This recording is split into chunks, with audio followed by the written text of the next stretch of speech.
Welcome back, friends, and thank you for tuning in. My name is Michael O'Connor. I've been a practicing doctor of physical therapy for over 25 years, and I'm back here today to help you make exercise simple. Today, we're going to talk about the hips. Now, our hips are really only responsible for flexion, extension, abduction, adduction, internal rotation, external rotation. And usually it's a combination of many of these movements together. So I understand it can be very overwhelming to know how to exercise this critical body region. In today's video, I put together a series of 3 movement exercises for all levels. Sometimes when our hips are sore, we can't do the preferred weight bearing exercises. So I have an alternative for seated isometric exercises. And please stay tuned to the end because I want to give you my number one takeaway and the most important thing I think about our hips, and it has to do with too much sitting. So stay tuned till the end. Let's take a look. All that you're going to need for this hip exercise circuit is a good stable chair and a bath towel. Let's get started. I always like to warm up a joint and get it ready for exercise. So one of the best things you can do for the hip is just a simple marching. And this can involve keeping the knees a little bit lower and gently swinging the arms. Or you can bring the knees a little bit higher. But remember, it's just a warm up, so keep it gentle. You can add arm movements in, but I would do gentle marching for about 1 minute. After the marching, we're going to do flexion and extension motions. So definitely use your chair for support. Always safety first. And I'm going to flex my right hip and then I'm going to extend it. So this is a flexion and extension motion. This just gets the hip moving in the frontal plane. You can bring your hip as high as feels comfortable. And on the way back, make sure when you bring your leg back, you're not arching your spine. You want to keep your core a little bit tight as you gently flex and extend. So I would do about 30 seconds on this side and 30 seconds on your left side. Flex, extend. Keep the core, keep your posture in line. Just a gentle motion to get things moving. Next, we're going to work on 30 seconds of outward rotation. For my right hip, this is clockwise direction. And then inward rotation. So my right hip, this is counterclockwise. You'll notice it's a little tougher to rotate your hip inward. And that's again because of the shape of the cup that the ball sits in for your hip joint. Make sure you're not pinching as you bring that hip across. Other side, outward rotations. For my left hip, this is counterclockwise, about 30 seconds. And then inward rotation.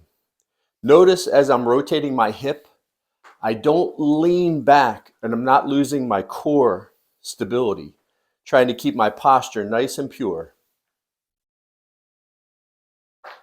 So that's the gentle motion portion of getting your hip ready to go. I'm warmed up, my heart rate's going up a little bit, but remember, it's just a warm up. Let's get into the strengthening exercises. So we're going to use our bath towel for these exercises, and all you have to do is fold it a couple times and make a nice strip. So all I'm going to do is take the towel underneath my legs, and I'm going to overlap the towel and just tuck it in a little bit, as you can see right here, and then I'll bring this top part over top. That allows me to not have to hold the towel real tightly with my hands.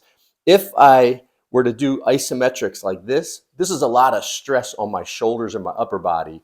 So when you bring the towel over and tuck it in a little bit and then kind of secure it with the top part of the towel, now I barely have to hold the towel. I won't stress my upper body out. Notice my hips, knees, and ankles are facing straight ahead. I have good tall posture. I'm on the front edge of my chair. And all I'm going to do is gently push outward with each hip, gently, and hold 2, 3, slowly relaxing. When you push outward, you should feel your hip muscles tense up. Now remember, these are isometric exercises, so I'm contracting the muscles, but there's no movement of the joint. These are great beginning exercises, isometrics, particularly if you're not used to exercising your hip muscles. Make sure the towel is down close to your knees. If it's up too high in your thighs, you'll find it's a little trickier to control the motion. So again, we're going to gently push outward. Hips, knees, and ankles are all in good alignment. Hold for 2 or 3 seconds and slowly relax. Push out. When you push out, there is a tendency to want to bear down and hold your breath. Please do not hold your breath. Continue to talk. I always recommend you even count the exercises out loud, such as push out, hold, 2, 3, relax slow. If I'm talking, I'm not holding my breath. Holding your breath can be dangerous and change your blood pressure, so please don't do that. The nice thing about this exercise, again, it's gentle. It's good if you're not used to exercising your hips. And we can also change the angles over time so that we end up working multiple planes of hip abduction. So that's the hip abduction isometrics.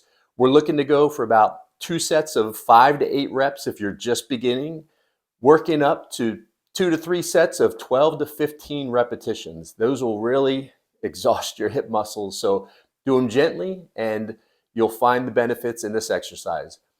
Let's go to the next one. Now, ideally, since our hips are weight-bearing joints and we get the most benefit from upright, functional weight-bearing exercise, this is the preferred way to train our hip abductors, the ones we just trained on the isometrics. But again, sometimes where our bodies are not comfortable, we're in some pain, and upright weight-bearing is not a good starting point. We want to be able to progress to this level.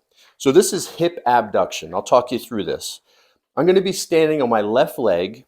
I'm going to lean just a tiny bit toward the chair. And I only do that so I can clear my foot. You could stand on a little book, but we only need maybe a ½ inch. So my body weight will shift over my standing left leg. My weight-bearing left leg is soft because I'm standing on it. I don't want to lock it out. My non-weight-bearing leg, my right leg here, is straight and tight. When it's in this position and I tighten my thigh muscle, I'm going to lift my straight leg out to the side, leading with my heel. You don't want to lead with your toes on this one because you'll take the glute out of the exercise and you'll end up using the front of your hip more. So tall posture, I'll give you a side view in a second. Tighten the leg, lift, hold, 2, 3, in slow. Tighten, lift, 2, 3, in nice and slow. Notice when I lift my leg, my toes are pointing right at you. They're not drifting, and I'm not overcompensating because then I'll start hiking my core. So again, tighten, lift, 2, 3, and back in. Working on the other side, my right leg is the supporting leg now, soft pressure, not locked out on my right leg. Left leg as tight as I can get it, straight, leading with the heel, and back in. Tighten, lift, hold, 2, 3, and back in. Notice when I lift my leg, I'm not losing my posture. You want to make sure your core is nice and tall. Let's take a look at the side view. So my right leg is my supportive leg. Left leg as tight as I can get it. Notice I have a tiny hinge in my hip. I don't want to be too tall. When I go to lift, that will make me arch my back. So just the smallest hinge and not rounded in my upper body. Hinge, tighten the moving leg, coming right at you with the heel. See, this leg is as straight as I can get it, and in slow. Tighten, lift, 2, 3, down slow. One more rep, tighten, lift, 2, 3, and down slow. One interesting note, a lot of times individuals think this is the muscle I'm going to feel the most because I'm lifting my leg. Interestingly, This leg is where my entire body is stabilizing right through my hip here. So the standing leg often gets more work than the moving leg. So let me know how you feel. And again, for this exercise, it's more challenging. It's weight bearing. So I would start with 2 sets of 5 to 8 and slowly work up to the higher repetitions. This is a more challenging exercise. So keep it safe and enjoy it. All right, I hope you enjoyed that gentle and effective hip exercise circuit.